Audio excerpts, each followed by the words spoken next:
Governor and Madam President, it's a pleasure to be here today.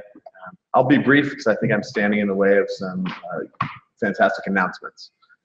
Today, I'd like to talk very briefly about what I think is a very important tension when thinking about cybersecurity and cyberterrorism. It's the tension between surveillance on the one hand and security on the other. These two legitimate policy aims often come into conflict and tension when we think about cyberspace. They are particularly acute and drawn out when we think about how we combat and confront cyberterrorism. This is an area of current policy debate in the US and across the globe, and I think it's only going to increase in importance in the years ahead. So when I think of cyberterrorism, it might be useful first to think about definitions. It can be defined in many different sorts of ways, but I think there's two sort of general bins that I use. The first is to think about the use of cyberspace as a means of supporting terrorist organizations. Okay, that's one way of thinking about it. The second way that I think about cyberterrorism is thinking about terrorist attacks that are conducted through cyberspace. So cyberspace is the vector, the means through which the attack is actually propagated. Now, these are both very important.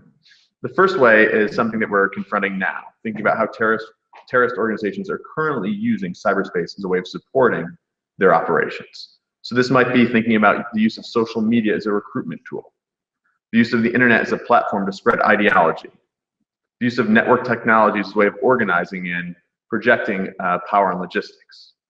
Even more important, perhaps, is the use of cybercrime as a way to support and fund terrorist activities. Now, these are activities that are, for the most part, that first bin, that are already occurring, they're already going on.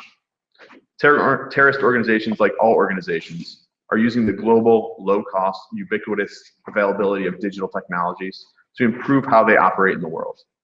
Thinking how we counter these movements is very difficult. What I'd like to focus on in my remarks today, very briefly, is that second category, thinking about the likelihood and the difficulty of confronting attacks that occur through cyberspace. This is using cyberspace as a means of conducting terrorist attack. As we move, as was mentioned by a few of the earlier speakers, towards what is known as the Internet of Things, when not only the phones in our pockets, but the toasters, the refrigerators, and the thermostats in our homes have IP addresses, the attack space for cyber attacks is rapidly increasing. Okay, we're becoming an embedded society. At the moment, the capabilities for severe attacks like those that the speaker previously described against the electric power grid, at the moment, the capabilities for those sorts of attacks really only exist for nation states and their proxies. That's the good news. Unfortunately, we have seen some significant events. Stuxnet, as was mentioned, the attack against Saudi Aramco, the sophisticated attacks several years ago against Estonia, which was mentioned by one of our, the second speaker, I believe. All of these appear to be the work of nation states or state-backed proxies. For the moment, very sophisticated attacks appear to be out of the reach of terrorist organizations. That's the good news. Now, the bad news is the future might look very different. As we think about how the terrorist threat is going to evolve, it is a real concern that tomorrow we're going to have to confront the possibility that non-state actors have access to sophisticated cyber weapons. So as we think about now how to confront this menace or possible menace, we have to think about how to balance security and surveillance. Lawful surveillance is, of course, vital to thinking about how we disrupt, degrade terrorist organizations. Collecting information about terrorist groups, their plans and operations is incredibly important.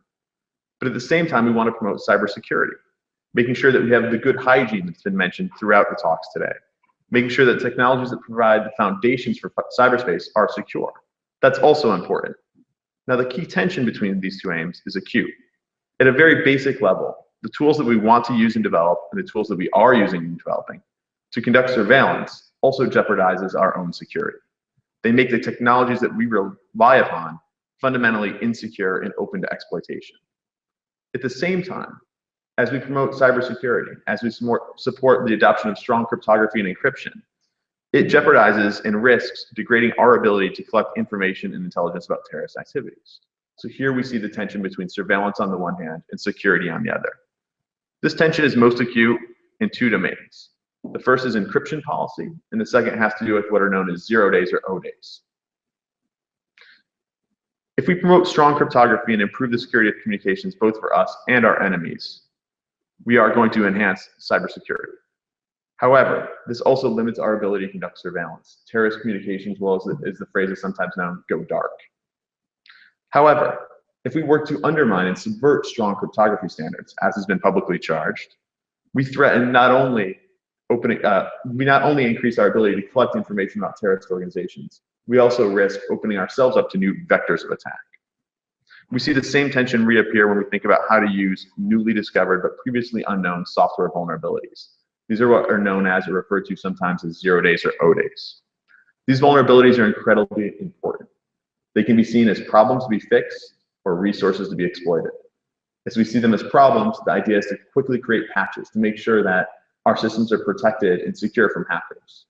However, if we view them as resources to exploit, we see them as opportunities to conduct new surveillance operations and develop new cyber tools and offensive capabilities.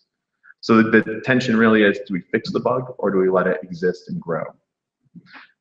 There's many, these are just two examples, but there's many over and over again that we see surveillance and security are in tension.